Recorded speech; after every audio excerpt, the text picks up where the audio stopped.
ನಲ್ಲಿ ಕರಾವಳಿಯ 5,000ಕ್ಕೂ ಅಧಿಕ ಮಂದಿ ಇದ್ದು ಈಗಾಗಲೇ ವಿದೇಶಾಂಗ ಇಲಾಖೆ ಸಚಿವರಿಗೆ ಪತ್ರ ಬರೆದು ಯಾರಿಗೂ ಅಪಾಯ ಆಗದಂತೆ ರಕ್ಷಣೆ ಒದಗಿಸಲು ವಿನಂತಿಸಿದ್ದೇನೆಂದು ಸಂಸದ ಬಿಜೆಪಿ ರಾಜ್ಯಾಧ್ಯಕ್ಷ ನಳಿನ್ ಕುಮಾರ್ ಕಟೀಲ್ ಹೇಳಿದ್ದಾರೆ.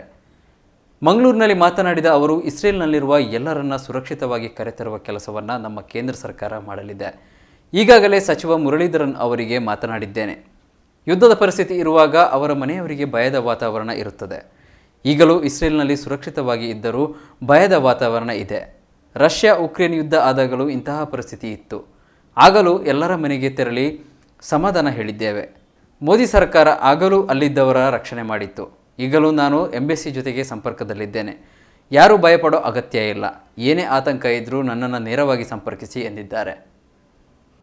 ಇಸ್ರೇಲ್ನಲ್ಲಿ ಯುದ್ಧದ ವಾತಾವರಣಗಳಿದ್ದಾವೆ. ಸುಮಾರು 5,000ಕ್ಕಿಂತ ಹೆಚ್ಚು ಜನ ದಕ್ಷಿಣ ಕನ್ನಡ ಜಿಲ್ಲೆಯವರು ಇಸ್ರೇಲಲ್ಲಿದ್ದಾರೆ ಅನ್ನುವಂಥ ಅಂಕಿಅಂಶಗಳು ನನಗೆ ಬಂದಿದೆ.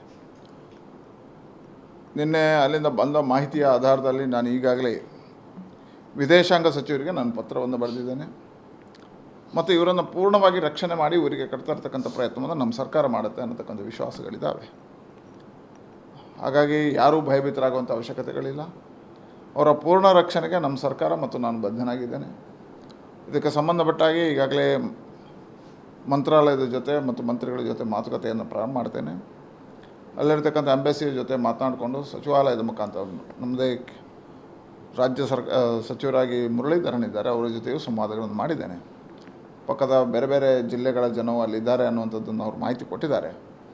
ತಕ್ಷಣ ಇದೆಲ್ಲವನ್ನು ಗಮನಿಸಿ ಅವರನ್ನು ತರ್ತಕ್ಕಂಥ ಅವರಿಗೆ ರಕ್ಷಣೆ ಕೊಡ್ತಕ್ಕಂಥ ಪ್ರಯತ್ನವನ್ನು ನಾವು ಮಾಡ್ತೀವಿ. ಹಾಗಾಗಿ ಯಾರೂ ಭಯಭೀತರಾಗುವಂಥ ಅವಶ್ಯಕತೆಗಳಿಲ್ಲ ಮತ್ತು ಯಾವುದೇ ಅಲ್ಲಿರ್ತಕ್ಕಂಥ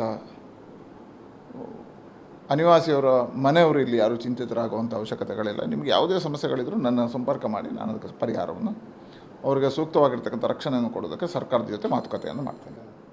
ಇವತ್ತು ಜಿಲ್ಲಾಧಿಕಾರಿಗಳಿಗೆ ನಾನು ಮಾತನಾಡ್ತೇನೆ. ಈಗ ಪ್ರಭಾರ ಜಿಲ್ಲಾಧಿಕಾರಿಗಳಿದ್ದಾರೆ, ಅವ್ರ ಜೊತೆ ಮಾತುಕತೆ ಮಾಡಿ ಅದರ ಪೂರ್ಣವಾಗಿರ್ತಕ್ಕಂಥ ಮಾಹಿತಿ ತರಿಸಲಿಕ್ಕೆ ಹೇಳ್ತೇನೆ, ವರದಿಗಳನ್ನು ತರಿಸ್ತೇನೆ ಮತ್ತು ಕೇಂದ್ರದಲ್ಲಿ ಎಂಬೆಸಿಯಲ್ಲೂ ಅದನ್ನು ಮಾತುಕತೆ ಮಾಡಿ ಅಲ್ಲಿರ್ತಕ್ಕಂಥ ಅಂಕಿಅಂಶಗಳನ್ನು ತರಿಸುವಂಥ ಪ್ರಯತ್ನವನ್ನು ಮಾಡ್ತೀನಿ. ಸಹಜವಾಗಿ ಯುದ್ಧದ ವಾತಾವರಣಗಳಿದ್ದಾಗ ಅಲ್ಲಿ ಯಾವುದೇ ಶಾಂತ ರೀತಿ ಇದ್ದರೂ ಇಲ್ಲಿರ್ತಕ್ಕಂಥ ಮನೆಯವರಿಗೆ ಆಘಾತಗಳಿರ್ತದೆ, ಭಯ ಇರ್ತದೆ, ಸಹಜವಾಗಿರ್ತಕ್ಕಂಥ ಭಯ. ಅವತ್ತು ರಷ್ಯಾ ಉಕ್ರೇನ್ ಯುದ್ಧ ಆದಾಗಲೂ ಇಲ್ಲಿರ್ತಕ್ಕಂಥ ಎಲ್ಲ ಮನೆಯವರಿಗೆ ನಾವು ಹೋಗಿದ್ದೆವು. ಆ ಸಂದರ್ಭದಲ್ಲಿ ಅವರ ಭಯ ವಾತಾವರಣ, ಅವರ ಮಾನಸಿಕವಾಗಿರ್ತಕ್ಕಂಥ ಚಿಂತನೆಗಳನ್ನು ನಾವು ಯೋಚನೆ ಮಾಡಿದ್ದೀವಿ. ಅದೇ ರೀತಿಯ ವಾತಾವರಣ ಇವತ್ತು ಇಸ್ರೇಲಲ್ಲಿದೆ.